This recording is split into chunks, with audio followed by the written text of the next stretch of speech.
Hi there, VC. It's Steve Whitty here. Enjoying his week off. The sun is shining, though the rain woke me up this morning. Um, this video, there's another video here. Seem to be getting through them quite quickly. Is some singles that I found. So, without really further ado, I'm a big fan of like the 7 inch. I know there's a few people out there. I know Dean Grandma's Handbag has just recently shown some 7 inches, so I thought I'd do the same. So here goes. So the first one up, this is, if you can read that, 10cc Wall Street Shuffle. That's the band's seventh single, which got to number 10 in the UK. Next single, this is Argent. This is Hold Your Head Up, on the Yellow Epic label. Reached number 5 in both the UK and US. By far their biggest hit single. Argent, Rod Argent, formed after the Zombies split. Russ Ballard's on here as well. Yeah, a great single. Another debut chart hit for a band in the 70s. This is Atomic Rooster and Tomorrow Night. This reached number 11 in the UK, 1970. Song written by Vincent Crane. It's a bit more contemporary, I suppose. This is the Beach Boys' I Can Hear Music. This reached top 30 in the US, top 10 in the UK.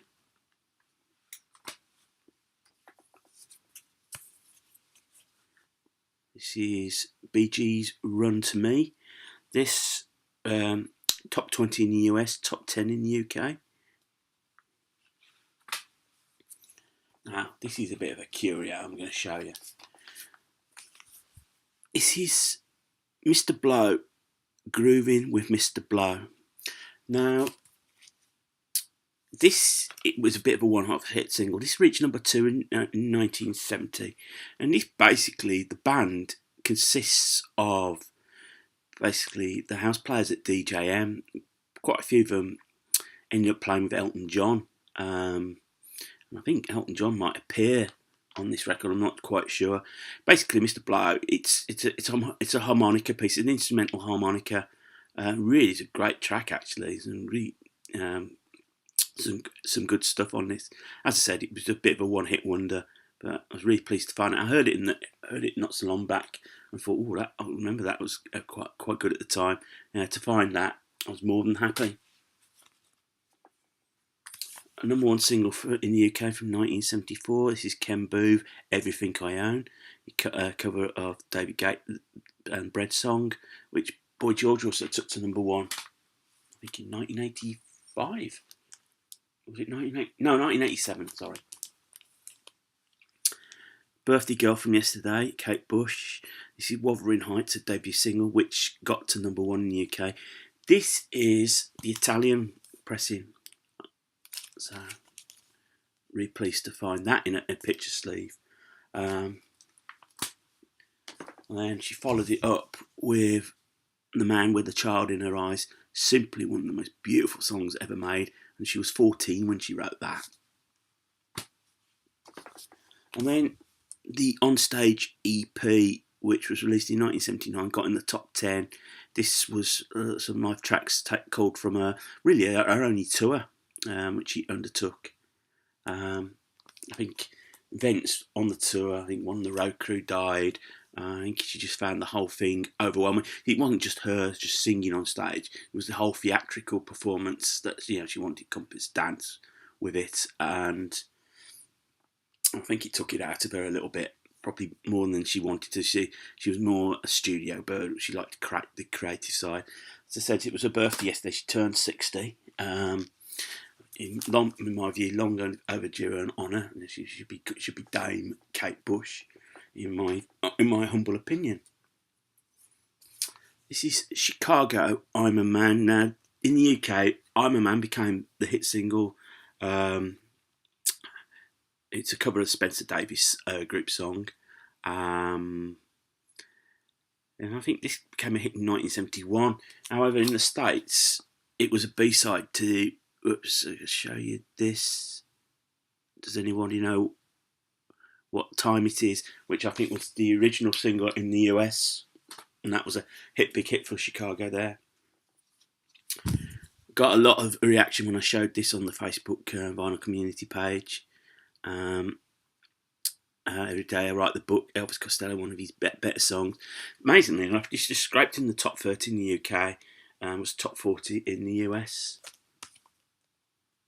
And this is Creedence Clearwater Revival, Up Around the Bend. This is a US fantasy label. And you've got on the B-side Run Through the Jungle. Both top 5 hits in the US and the UK. Underrated in British female singers, Kiki Dee. I think Pauline Matthews, To Her Family. This is an EP that came out in 1976. This is Loving and Free. It was a top 20 hit, but it also features Amorose and I Got the Music in Me, two of her better known hits. This is on the Rocket label. Obviously, links with Elton John are well known.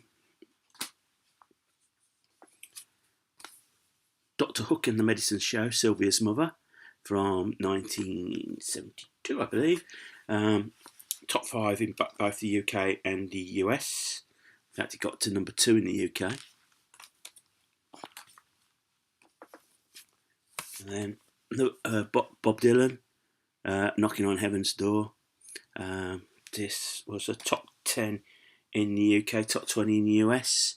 Obviously from the Pat Garrett and Billy the Kid soundtrack. I just love this CBS outer. Does attract me, that does. Excuse me, I need to have it. I can throw it a little bit.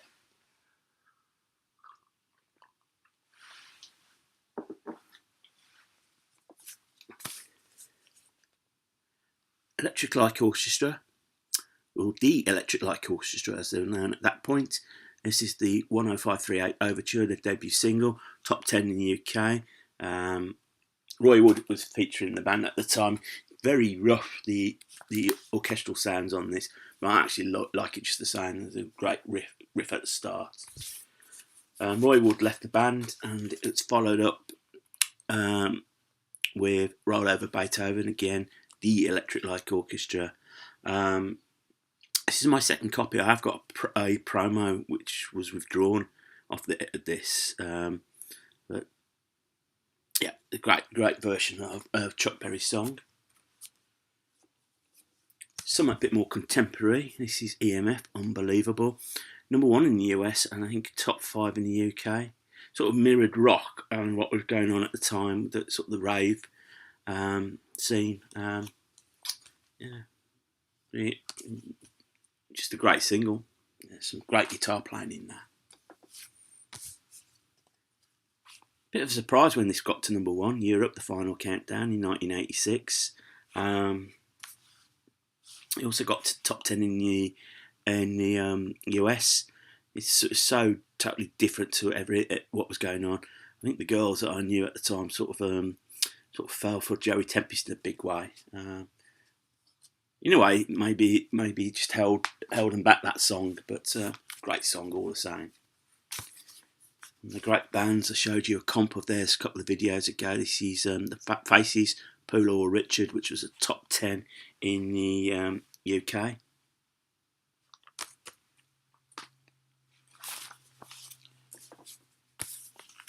Falcao, Rock Me Amadeus, number 1 in both the US and the UK. Now, sadly he's no longer with us, but I have seen his grave. He's actually buried in the same graveyard as Schubert, Beethoven, Johann Zweifeld, and it's called the Zietfriedhof, which is just on the edge of Vienna. It's a huge graveyard. I spent a whole afternoon there. It's an absolutely fascinating place. It's the size of a small town, to be honest. But up by the top, the great and the good of Austrian society do get do have their tombs there. Brahms, he's another one that's there as well. I think Strauss, one of the Strausses, is there. There's a memorial to Mozart there as well. Because if you did not know, Mozart, when he died, was buried in a pauper's grave. So nobody knows exactly where Mozart's remains kept. There you go.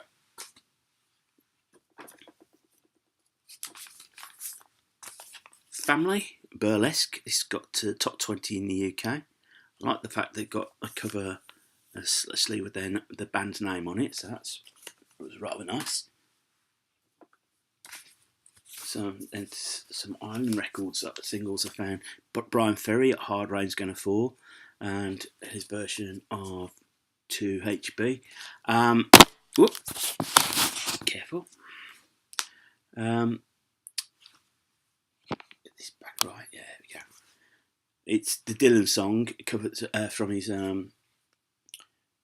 These Foolish Things, his debut solo album. This is actually the full length version. The one that was released as a single that's played on the radio was it was a bit shorter. So yeah, I was really pleased with that.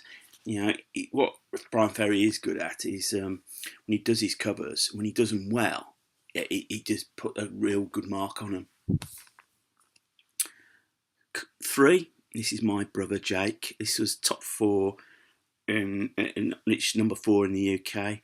At this point, 3 had broken up. They couldn't follow up All Right Now, and they'd released the live album. There was a studio track on this, and this was sort of like an outtake from that, My Brother Jake, and it became a surprise hit single. Nobody expected it.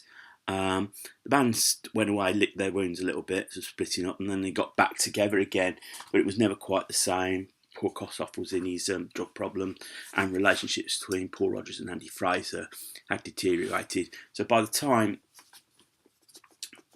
this single was released, which was their last top 10 hit in the UK, Wishing Well, Andy Fraser had gone and was replaced by 2 people, Tetsu Yamaguchi and John Rabbit Brundick, who had recorded previously with Paul Kossoff and Simon Kirke.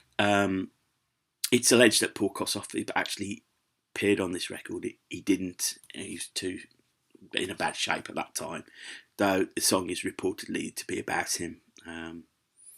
This wasn't the last single. Travelling in Style was their last single, but that never charted. Final batch of singles in this batch is Peter Gabriel, Games Without Frontiers. That was number 4 in the UK, 1980. And then probably the most successful period, Sledgehammer, again number 4 in the UK, but number 1 in the US, really on the back of the video, impressive video at the time. Pete Gabriel, one of the great artists that likes to go in his own direction. And then sort of moving back to Kate Bush, this is the follow-up, Don't Give Up, which features Kate Bush with Peter Gabriel. There you go. It only cost 50 pence at Woolies at the time when it came out. Oh, Woolies. Yes, just a great single. Just great vocal performances from both. So those are the batch of singles I've just got hold of recently. So if you're new to the channel and you like what you've seen, click on subscribe button. I'd like to thank everybody that subscribed to me. I probably don't do this enough, so big thank you to all those that watch and comment. So thumbs up, thumbs down, love the interaction. So say feel free to comment, I will get back to you. So I'm going to go into Birmingham today. Hopefully the sun will keep shining.